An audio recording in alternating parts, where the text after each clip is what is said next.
Welcome back to Guy on the Couch Sports. I'm your host, Guy on the Couch, and we're about to look over the game tonight between the Leafs and the Canes. And damn, was that a good game! Let me tell you right now, that was a good game. If you missed that game, you need to rewatch that game on, I don't know, the NHL Network or something. Whoever's got the replay, make sure you watch that game. That was a really good game between two heavyweights in the Eastern Conference. The Leafs, the Canes, let's get at it. All right, so the game starts off with Carolina getting some chances right away, right off the faceoff, pretty much, actually. But, they missed the net on a couple, and one shot went wide, and, whatever. Mrazek didn't really have to make any big saves, but there's some scary opportunities right off the bat. Anyways, the Leafs dodged that. So what I noticed tonight was Carolina is a really fast team. Now, the last time the Leafs played Carolina was back in October, on the 25th of October, I believe it was. And in that game, Carolina absolutely dominated the Leafs in that game to a tune of a 4-1 victory. Like, the Leafs, they weren't involved in that game at all. But that was earlier in the year where the Leafs were trying to figure themselves out, and you can see they hadn't done so yet because the team was all over the place in that game, and it seemed like Carolina just took advantage of a team that just was in the phase of figuring themselves out. Good for them. That's part of the game, right? But tonight, the Leafs looked a lot more prepared. Mind you, Carolina still at times kind of dominated the game with their forecheck, but it wasn't as bad as back in October. Not at all. Tonight, the Leafs actually, fought back and played hard. Like, a team that knew who they were, knew their identity, and knew what they had to do to win a game. That's what they did tonight. So, Carolina scores first. And it was a nice goal. I'll give them that. It was a nice goal. Not one that I don't think Mrazek really had a chance on because it was more of a slap pass, wide open net, and Brody wasn't holding his man or stick checking at all. So it was an easy tap in. I think it was Svechnikov. His name is. These Russian names sometimes difficult for a brother to pronounce. But anyways, it was Svechnikov. We'll call him Nikov. Okay, we'll go Nikov. No, I'm just playing. Svechnikov. But anyways, yeah, it was an easy tap in for him because Brody didn't tap his stick, and boom, 1-0 Carolina. But that goal came because the Leafs were playing around, and in particular, John Tavares was playing around with the puck in the zone. It looked like he didn't know what the hell he was trying to do with it, and ended up just turning it over to Carolina, and that's what led to that lead. Anyways, but eventually the Leafs would tie the game up on a power play goal by William Nylander in the second period. That's when, because the Leafs were on a string of getting power play after power play after power play, which kind of worried me because usually that means, the next penalty is coming against you, right? Not the case here. Leafs got that third power play, and eventually Nylander scores on it to tie the game up at 1-1. So, and the period's going well. Like, both teams are still playing hard, and boom, face-off play. Austin Matthews comes through with a banger of a shot. But let's give some credit to this play here because it was definitely a set play, and Marner and Riley were both awesome in setting up Matthews for that goal. It was a great pass from Morgan Riley, who once again continues to just rack up the points. Since he signed his contract extension, Morgan Riley offensively has been absolutely amazing. I mean, defensively he is who he is, but offensively It's like he's back to the Riley of 2 years ago when he scored 60 plus points, I believe it was. But either way, like he was awesome on that setup. So Leafs right off the bat, 2-1, end of second period, we got the lead. Right? We're feeling good. We're going into the dressing room, chilling out, maxing, relaxing, all cool. And then the third period starts. And literally right off that face off, Tony DeAngelo comes down and was it like a wrist shot? Like it wasn't even a slapper. He just comes down, takes a wrister that beats Mrazek from pretty far out. Like Peter should have had that shot. I mean, if you're Peter right now, you're probably thinking, I got to make that save. Like there's no way like that shot should get by an NHL goalie, but it did. So just like that, third period, we're tied at twos. We're tied at twos, and I don't know, like it didn't look good for Mrazek. He has this habit of like giving up at least one or two really soft goals that I've noticed lately, like since he's been playing, because he hasn't played that many games for us yet, so we haven't really caught on to his habits. And I didn't watch him much last year in Carolina or his previous years in Carolina, so I don't really know what his goaltending habits are yet. And he's only played, I believe, maybe 7 games or so, seven or 8 games, I believe, for us, maybe more. But like we're just now starting to see Mrazek's habits in net. And so far it looks like he'll give up at least one or two really soft goals, but hold the fort down eventually, right? And right now, given the struggles that Jack Campbell has been having, you know, we can use Mrazek's goaltending right now because Campbell's just not been playing well. But anyways, we're now tied at twos, and we're in the third period. Carolina scores again. Now they have a 3-2 lead. With I can't remember how much time was left in the game, but we're now down, so we have to battle back. And hell yeah, we do. We definitely battled back tonight. You know what? Actually, I shouldn't just say tonight because over the last 3 games or so, 3 out of 4 games, the Leafs actually have developed this habit where they're forced to battle back every game. Starting with that game against the Red Wings 2 weeks ago, where they spotted them a 3-1 lead and ultimately came back and won that game. And then against New Jersey, like 2 days after that, they spotted them another 3-1 lead and came back to win that as well.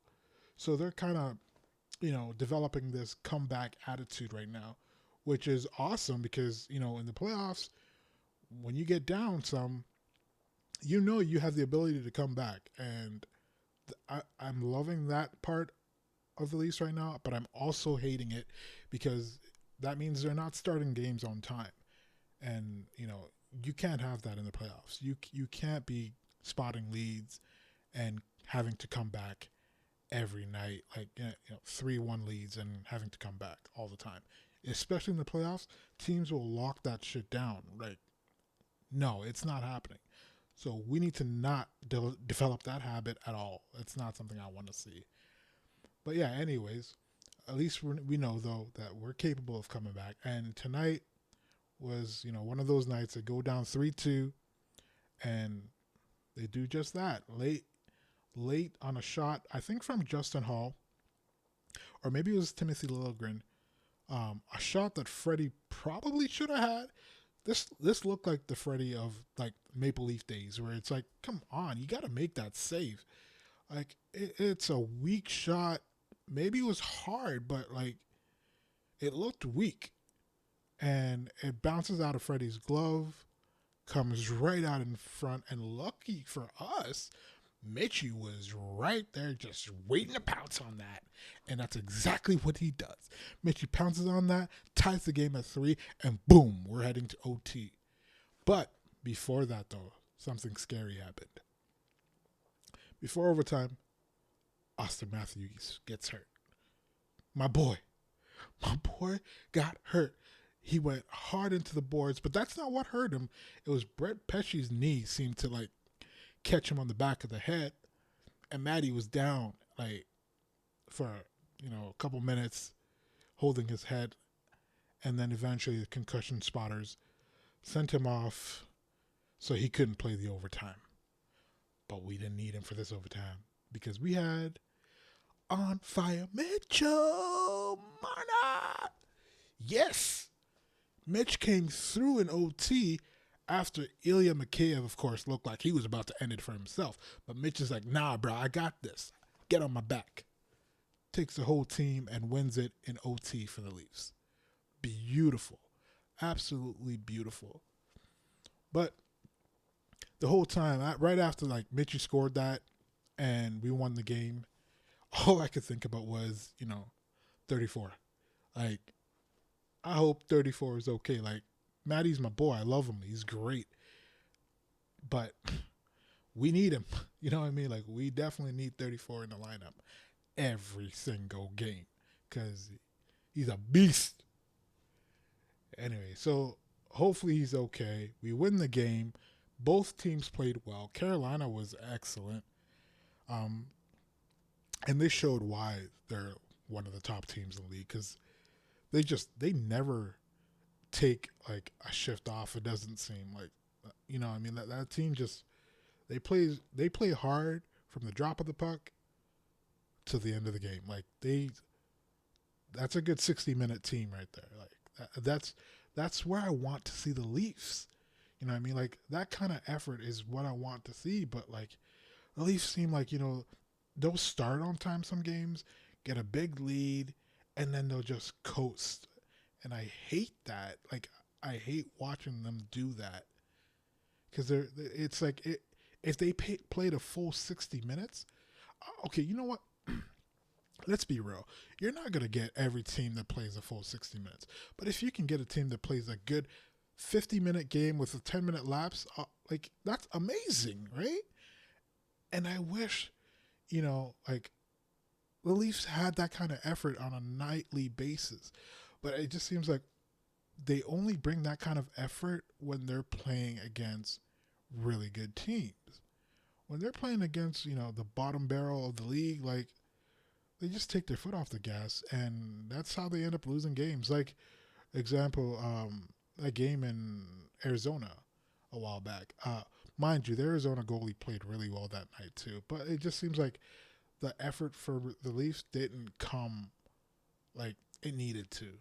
Like it was lazy hockey, and they couldn't even get a point out of that game. Luckily, they have another game coming up against Arizona, and hopefully they dominate that game. But as far as tonight's game goes, the boys played well. The defense, which is where I pay most attention to, because I love defense.